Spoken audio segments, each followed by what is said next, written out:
You know what's crazy? Most people are just coasting through life on autopilot. Wake up, work, eat, scroll, sleep, repeat. And they wonder why nothing changes. The truth is, your life is completely in your hands, but only if you're willing to grab the steering wheel and actually drive it. Do you ever notice how easy it is to make excuses? It's almost like our brains are wired to shift responsibility onto everything but ourselves.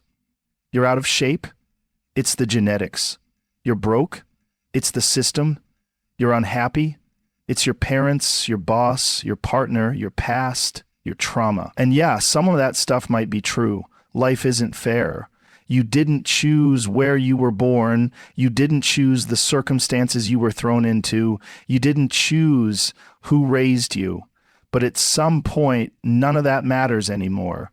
Because if you keep holding on to it, you're going to die in the exact same place you started. You've got to realize something.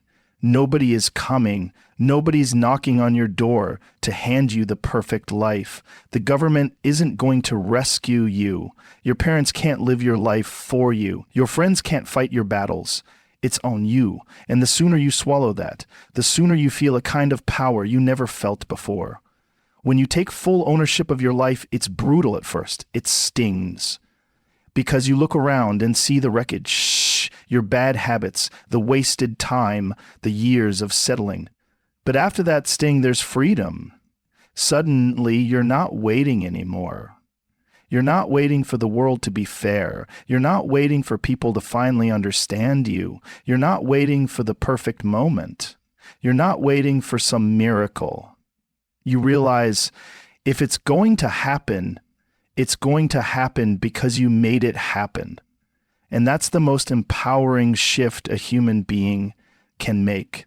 Think about the alternative. If you never take ownership, you're just a passenger in your own life. Imagine being on a bus that's going downhill fast, and you're sitting there with your arms crossed saying, "Well, I hope the driver knows what he's doing." But guess what? You're the driver. That bus is your life, and the only reason it's flying downhill is because you let go of the wheel a long time ago. Taking ownership means grabbing that wheel, even if it's shaking, even if you don't know the exact road yet. At least you're driving. I've met so many people who've been through hell, real hell, people who had nothing, people who were abused, abandoned, broke, told they'd never make it. And you know what separates the ones who rise from the ones who stay stuck?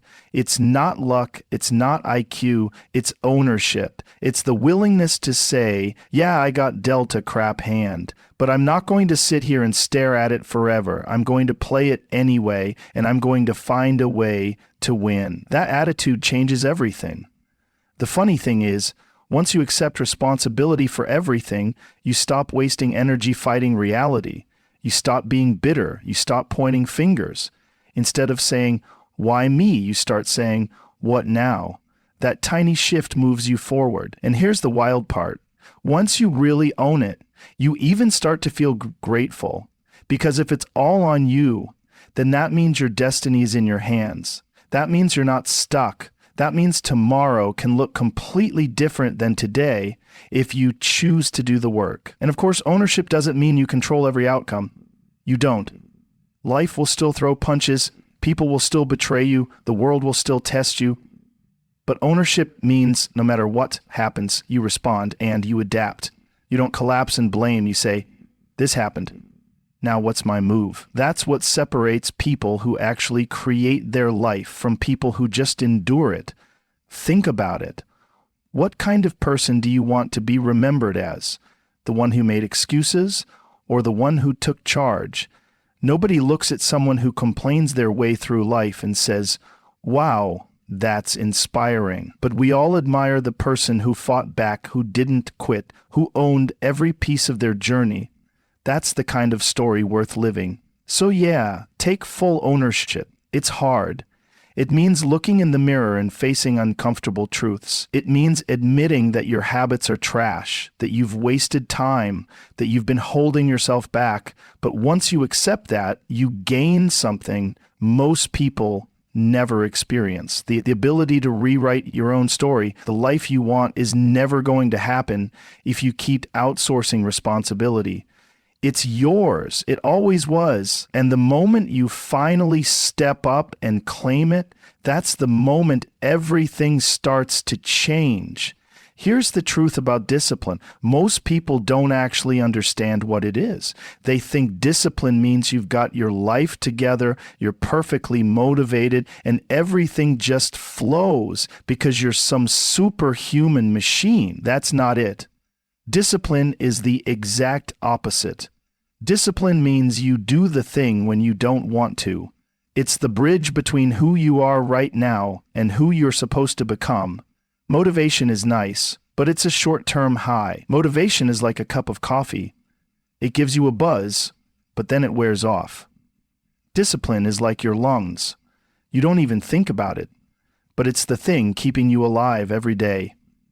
Without it, you're done. The problem with most people is they wait for motivation. They sit there saying, when I feel inspired, I'll start working out. When I feel creative, I'll start writing. When I feel ready, I'll start that business. Guess what? That feeling may never come. If you're waiting for it, you're already behind. Discipline means you show up regardless of how you feel. You're tired, you still train. You're bored, you still do the work. You're scared, you still step forward. That's discipline, and it's rare because it's not sexy. Nobody wants to wake up at 5 a.m. when it's freezing outside to run in the dark.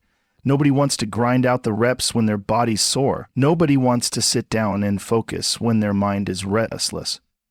But that's exactly why discipline separates winners from everyone else.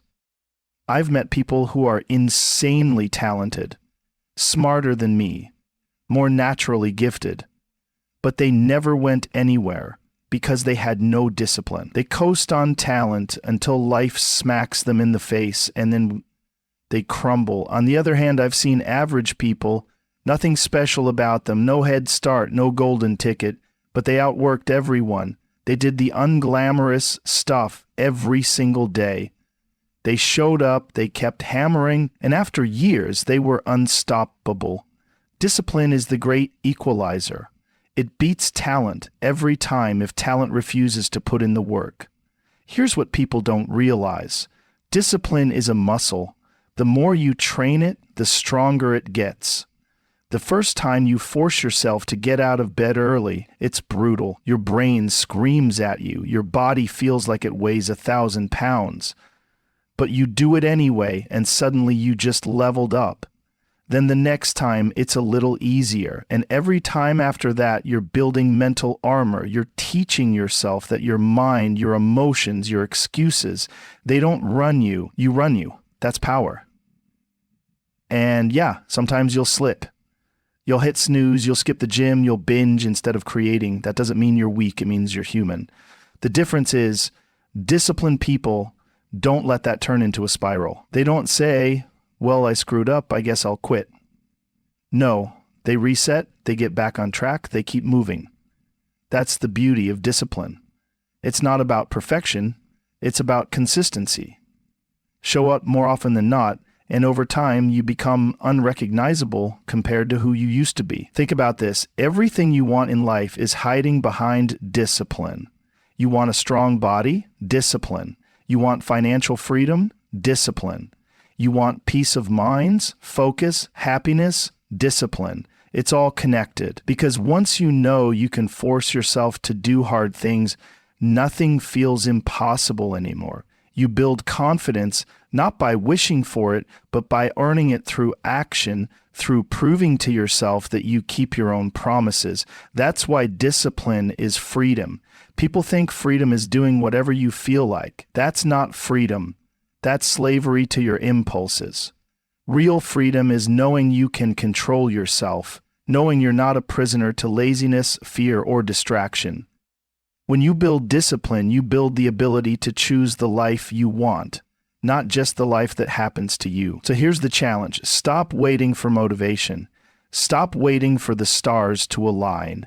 Start small if you have to. Make your bed, do 10 push-ups, write 1 page, read for 15 minutes. Do something you said you'd do and don't break that promise to yourself.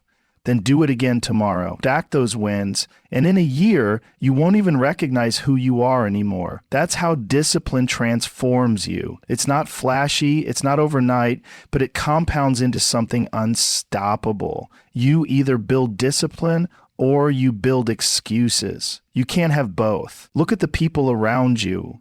Seriously. Take a good, honest look. Who do you spend the most time with? Because whether you realize it or not, those people are shaping you. They're influencing your thoughts, your habits, your energy, even the way you see the world. If your circle is full of people who are lazy, negative, gossiping about others, always complaining about how unfair life is, then guess what? You're going to absorb that. You can't marinate in poison and expect to grow stronger. You become like the people you spend time with, whether you want to admit it or not. And here's the part most people don't want to hear. Sometimes the people closest to you, the ones you grew up with, the ones you hang out with out of habit, they're the ones holding you back the most. Not because they're bad people, but because they're stuck. And when you start leveling up, it makes them uncomfortable. They want you to stay the same, so they don't have to look at their own lack of progress. They'll laugh when you say you're chasing something big. They'll roll their eyes when you start eating better, training harder, working on your business, reading instead of partying. They'll say, "Come on, relax, you're changing." Damn right you're changing. That's the point. You need to surround yourself with winners.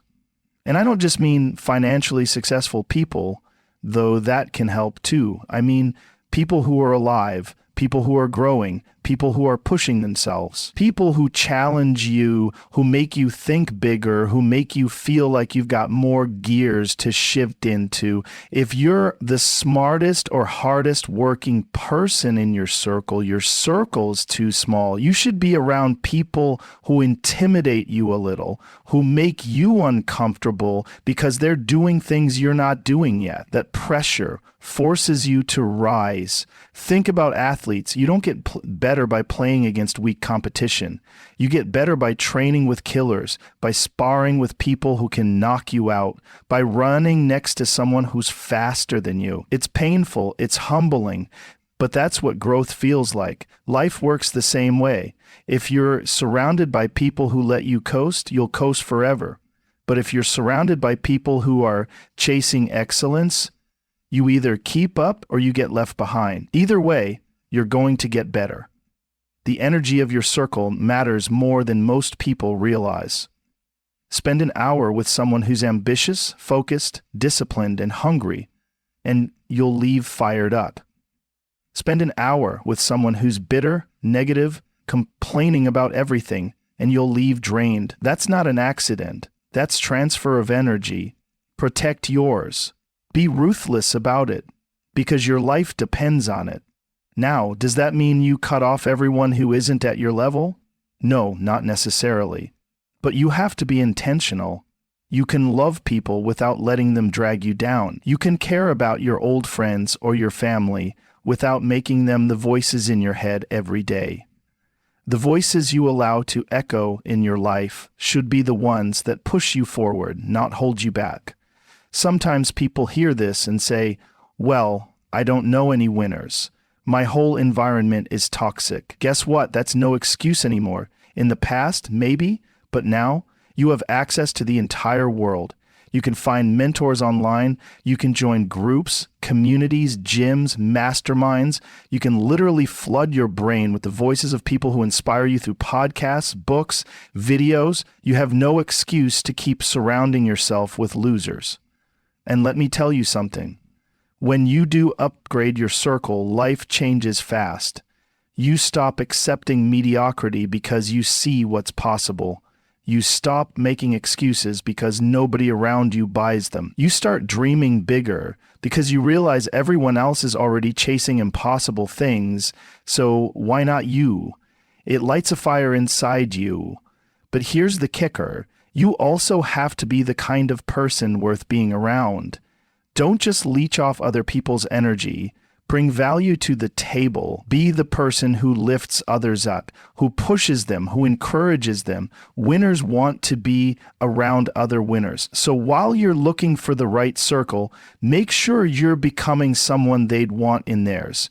So ask yourself, who's in your life right now? Who's adding to you and who's subtracting from you? Who's challenging you and who's keeping you stuck? It might be the hardest decision you make, but sometimes the biggest leap forward comes when you finally cut ties with the anchors and surround yourself with people who are ready to fly. Your circle is either holding you back or pulling you forward. Choose wisely. Failure. People are terrified of that word. They treat failure like it's this monster hiding under the bed, ready to ruin their lives. So what do? They tiptoe through life, avoiding risks, avoiding challenges, avoiding anything that could expose them to loss or embarrassment. And what happened? They never fail, but they also never win. They live safe, and safe is just another word for stuck. Here's the thing most people don't get. Failure isn't the enemy, it's the teacher. Failure is the raw, unfiltered feedback that life gives you when you step out and try something real. You don't learn from sitting on the sidelines. You don't grow from imagining what could happen. You learn by doing, by stumbling, by falling flat on your face and then figuring out why. Failure is brutal, yeah, but it's also honest. It doesn't lie to you. It shows you exactly where you're weak, exactly what you need to work on. If you can swallow your pride long enough to study it, failure becomes the most valuable thing you'll ever collect. Think about it. Every successful person you admire, athletes, entrepreneurs, artists, thinkers, they all failed more times than most people have even tried. They've bombed in front of crowds, lost money, gotten rejected, embarrassed themselves, hit walls. But they didn't stop. They took those hits, learned from them, and came back sharper. Failure didn't destroy them, it forged them. That's the difference. Average people treat failure like death. Extraordinary people treat it like data. And here's a truth nobody wants to admit. The fear of failure is worse than failure itself. You can survive failing. You can survive losing. You can survive people laughing at you. What you can't survive is never trying, never stepping up, never seeing what you're really capable of. That regret will rot you from the inside. Years down the road, you'll sit there wondering, what if I'd gone for it? What if I'd taken the shot? That's a slow, painful death. When you embrace failure, something shifts in you. You stop fearing the unknown because you know you can handle whatever comes. You stop being paralyzed by what people think because you realize nobody actually cares as much as you think they do. You stop treating mistakes like scars and start treating them like stripes. You earned them, and they mean you're in the fight. The truth is, failure builds toughness. You don't develop resilience and comfort. You don't get stronger by winning all the time. You get stronger by getting knocked down and deciding to stand up again. Failure is the gym for your mind. Every time you fail and come back, you add another layer of armor, another notch of grit, another reason to believe in yourself. Because if you can survive the worst, what else is there to fear? But here's the catch. Failure only teaches if you're willing to look it in the eye. Most people don't. They fail, and then they run. They cover it up. They blame someone else. They distract themselves. They pretend it never happened. That's a waste. You've got to sit with your failures. Ask yourself, why did this happen? What can I learn from it? How do I adjust next time? That's where the gold is. That's how you turn a loss into progress. And don't kid yourself. You're going to fail. If you're actually out there chasing something big, it's guaranteed. You'll screw up. You'll hit walls. You'll look stupid. But that's proof you're in the game. People who never fail aren't brave. They're invisible. They're not even trying. If you've got scars, it means you fought. And if you fought, you're already ahead of most people who are too scared to step onto the battlefield. The trick is to stop attaching your identity to your failures. You're not a failure just because you failed. You're someone who tried, who learned, who got better. Failure isn't who you are, it's something that happened. Big difference. Once you get that, you're free. You stop taking failure so personally and you start taking it as fuel. And think about this. Every failure you've ever had, you survived. Every bad decision, every embarrassing moment, every rejection, you lived through it. You're still here. So why are you so afraid of the next one? You already know you can handle it. So go fail more. Go rack up more lessons. The faster you do, the faster you grow. So don't run from failure. Don't fear it. Hunt it. Collect it. Stack it up like badges of honor. Because failure is proof you're in motion. And motion is the only way forward. You've only got one body. One. That's it. And yet, look at how most people treat it. Like it's disposable. Like it's replaceable. Like they can just abuse it, neglect it, fuel it with garbage, never move it, and somehow expect to live a strong, fulfilling life. That's insane. Your body isn't just this thing carrying your brain around. It's the foundation for everything you do. Your mind, your emotions, your energy, your confidence, all of it is directly tied to how you treat your body. You can't separate the two. You take care of your body. You take care of your life. But what do most people do?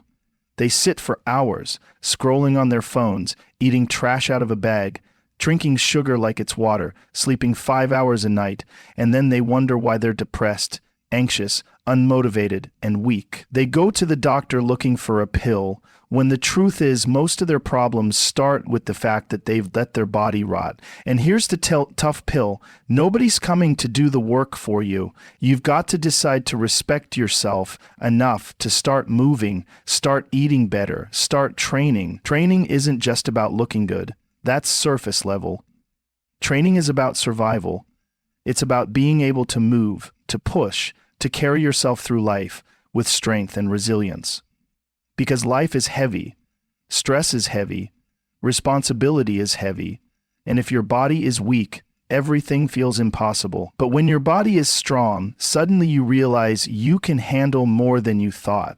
You stand taller, you think clearer, you don't crumble at the first sign of stress because your body has been conditioned to endure. And it's not even about being some ripped, shredded athlete. It's about taking care of the machine. Lift some weights, run, stretch, sweat. Push yourself until you know you've got more in the tank than you thought. Your body will thank you in ways you can't even imagine. Your brain works better, your mood lifts, your anxiety drops, your sleep improves, your confidence skyrockets. Everything in your life starts to align. Simply because you're treating your body like the priceless asset it is instead of a junk drawer. You don't need a perfect program or the latest fitness fad. Just start moving. Humans were built to move. Your ancestors didn't sit in chairs all day. They hunted, gathered, fought, built, walked for miles. Movement is coded into your DNA. And yet modern life has tricked people into thinking being sedentary is normal. It's not. It's killing us slowly. You're meant to sweat, to breathe hard, to feel your muscles burn.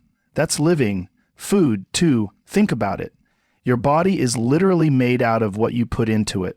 If you eat garbage, don't be surprised when you feel like garbage. The cheapest, fastest, easiest food is usually the stuff that wrecks you the fastest. And yeah, it's tempting because the system is built to keep you addicted to sugar, salt, and processed trash. But you've got a choice. You can either fuel yourself with crap and stay stuck in a cycle of weakness, or you can make the decision to eat like you respect yourself. Whole foods, protein, vegetables, water, simple, real food. Not perfect, not extreme, just enough to honor the machine. Here's the wild thing. People don't realize how much of their mental struggle comes from their physical neglect. You think you're depressed when really you're dehydrated, underslept, and haven't moved your body in weeks. You think you're anxious when really your nervous system is fried from constant junk food, no sunlight, and endless screens. Take care of your body and suddenly your mind feels lighter. That's not magic. That's biology. And let's be real. This isn't about vanity. This is about respect. Respecting yourself enough to not live in a body that's falling apart. Respecting your future enough to not set yourself up for decades of pain, illness, and regret. Respecting your family enough to make sure you're strong and capable for them. Respecting your own damn potential enough to not sabotage it with laziness. So stop treating your body like it doesn't matter. It matters more than anything. Because without health, without strength, without energy, what do you really have? You can be rich, but if you're sick, it doesn't matter. You can be smart, but if your body's broken, you can't enjoy it. You can have all the opportunities in the world, but if you're exhausted and weak, you'll never take them. You've got one vehicle to carry you through this life. One, don't trash it, don't abuse it, don't neglect it, train it, fuel it, strengthen it, respect it. Because the stronger your body is, the stronger your life becomes. Life is short, and deep down, we all know it. That's why the people who live with intensity, with purpose, are the ones who leave a mark. They don't let life pass them by. They don't stay trapped in routines that kill their spirit. They chase things that light a fire inside of them. And that's what I'm telling you right now. You need to chase passion, not comfort. Comfort feels good in the moment. Sure, laying around, scrolling, zoning out. It's easy. But it never leaves you fulfilled. In fact, it leaves you emptier because you know you're capable of more. And that thought haunts you when you're alone with yourself. Passion is different. Passion drags you out of bed when you're tired. It gives you energy even when you've been grinding all day. It pulls you forward when logic says quit. Passion is what gives life meaning, and you need to find it, cultivate it, and protect it at all costs. The thing about passion is that it's not always obvious. It doesn't always come as a lightning bolt moment where you just know your purpose. Sometimes it's quiet, subtle, like a whisper in the back of your mind that says, "Hey, you love this. Do more of this." But most people ignore it because it's not practical, because it doesn't fit into what society tells them to do. That's where the mistake is. The world doesn't need more people doing what they hate to keep the machine running. The world needs more people who are obsessed with what they love. Because when someone is passionate, they inspire, they create, they innovate, they bring others along. Passion is contagious. When you're around someone who's genuinely excited about what they do, it's almost impossible not to feel something stir inside you, too. That's how powerful it is. But passion isn't just some fairy tale dream. You don't just follow your passion and everything works out magically. No, that's not how it goes. Passion demands sacrifice. It requires sleepless nights, failures, embarrassment, rejection, and struggle. You're going to hit walls and you're going to question yourself 100 times. That's the price. But the people who win, the people who are alive in the truest sense, they pay that price. Because the alternative, the life of quiet comfort, the endless cycle of mediocrity, is too high a cost. So when you find that thing, when you realize what makes you feel most alive, don't let it slip away because it's hard. Hard is part of the process. Hard is what makes it worth it. You have to look at your life and ask yourself, what am I doing right now that excites me? Not just entertains you, not just distracts you, but excites you, fuels you, fills your chest with energy. That's a clue to where your passion lies. Maybe it's building, creating, learning, teaching, training, exploring. Whatever it is, if it lights you up, it matters. People waste years chasing stability and approval instead of chasing that feeling. And then they wake up one day and realize time is gone, and regret weighs heavier than failure ever could. Don't let that be you. Chase passion, even if it means you stumble, even if people don't understand, even if it makes no sense to anyone but you. The truth is, when you're passionate, you become unstoppable. You outwork people because it doesn't feel like work. You push through setbacks because your love for what you're doing is stronger than the pain of failure. You evolve because you want to get better, not because someone's forcing you to. And in that pursuit, you become someone different. You become someone who refuses to settle for less than a life that excites them. And that's the whole point. Passion isn't just about career or success. It's about waking up in the morning and actually wanting to live your day. Imagine that. Actually wanting the grind, the effort, the challenges, because it's all tied to something you deeply care about. That's freedom. So when you think about where you're headed, ask yourself, are you chasing comfort or are you chasing passion? Comfort will lull you to sleep while life passes you by. Passion will wake you up and demand everything you've got, but it'll give you everything in return. Chase the thing that scares you because it matters. Chase the thing that fills you with energy. Chase the thing that feels alive. That's where life begins. That's the choice that changes everything.